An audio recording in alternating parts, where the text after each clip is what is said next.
Le Soleil est une gigantesque et puissante source de lumière, capable d'éclairer avec ses rayons des planètes tout entières.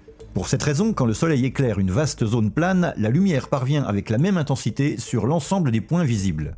Que l'on regarde une zone proche ou au contraire une zone lointaine, la luminosité du sol est pratiquement la même partout. Cela est dû au fait que le Soleil est des milliers de fois plus grand que la Terre et qu'il n'a aucun mal à éclairer n'importe quelle partie de la surface terrestre. Si à l'inverse, on utilise une source de lumière artificielle, par exemple un projecteur de cinéma, la zone éclairée sera beaucoup plus réduite. Au centre de la zone éclairée, on verra en outre se former ce qu'en photographie nous appelons un hotspot ou point chaud. Tandis que plus on s'éloigne du centre, on peut constater visuellement une baisse de la lumière, appelée aussi fall off.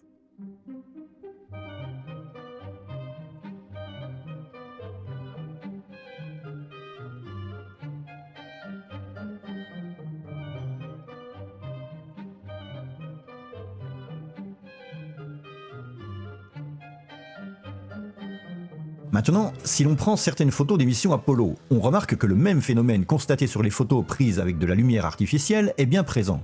Un point chaud, bien visible au centre de l'image, et une tout aussi visible baisse d'intensité lumineuse à mesure qu'on s'éloigne de la zone éclairée.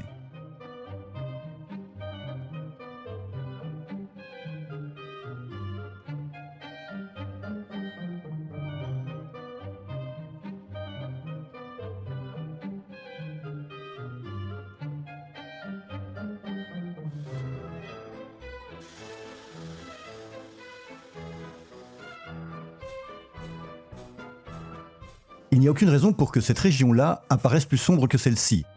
Celle-là plus sombre que celle-ci, ou encore celle-là plus sombre que celle-ci.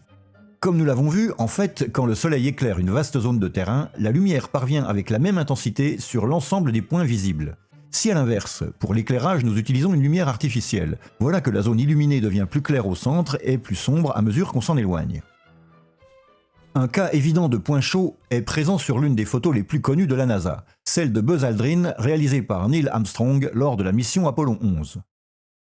Ici, la différence d'illumination du terrain se voit à l'œil nu, mais en augmentant le contraste, cela devient parfaitement évident.